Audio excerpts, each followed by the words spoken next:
My question, I have two questions. Someone asked you about your writing process. That you write for 3 hours in the morning.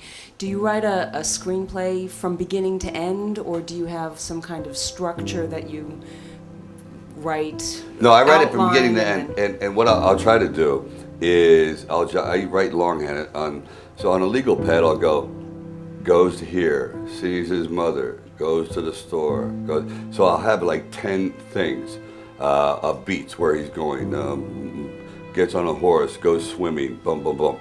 And I do that. And I know in my heart, 80% of it will be no good. But you're getting through the screenplay. You're getting it done. Because the rewrite is always more fun and much more enjoyable. I don't believe people should look for perfection or even 50% perfection in the first draft. It's always going to be kind of this, like a child scribbling, but you did it. And the main thing for me is to, once you have that accomplishment, let's say you could do it in 2 weeks, 3 weeks. Again, maybe 10% will be good, but you've now have this sense of accomplishment, you did it, and the rewriting process starts, and that's when the fun begins. So that's what I do. I literally will go out, find, okay, 10 beats. Next day, it gets a little easier. Okay, next 5 scenes. Next 5 scenes, fine. Before you know it. But then again, there's also, this happens. You can get 3/4 of the way through and you realize the screenplay doesn't work. It's one of those 3/4 screenplays. It's 75% there and the rest. Yeah. So, damn. That's happened a few times too. You think your story is going to make it, and it's more of a half-hour movie. At that point, are you ever tempted to bring in a collaborator?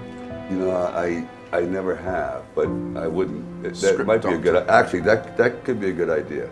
I think sometimes you bring in a fellow writer and you start to kick it around. Like I just hired a team of writers to adapt this book because I didn't want to. The book was 900 pages, and I have other things to do. So I brought in the team, right? Because they could do it much faster than a solo, for sure. And Robert Town, for example, on The Godfather, rewrote the garden scene of Brando for Francis. You know, that kind of. No, there's no doubt. It really helps because you do get stale. Yeah. No question about it. You get tired, brain fatigue, and a fresh look. You just have to make sure he's a friend of yours and not an enemy. Because they'll tell you to go that way. My other question was, you were talking about being a serious filmmaker. Do you consider yourself a serious filmmaker? Oh God,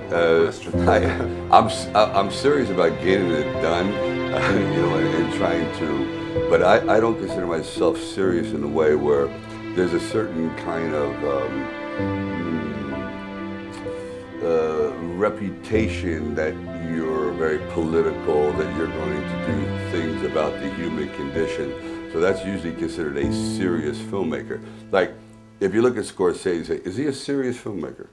Or is he a filmmaker? He would say he's a filmmaker. Coppola is a filmmaker. A serious filmmaker, I think, of someone who's just very, usually heavy and dark. Well, pretentious, usually. Well, I don't want to say pretentious, but they live and die for their work, and they don't give a shit if anybody goes to see it. They're serious. As a matter of fact, if it makes money, that's terrible. That's horrible. That's right. That's serious. That's right. Exactly.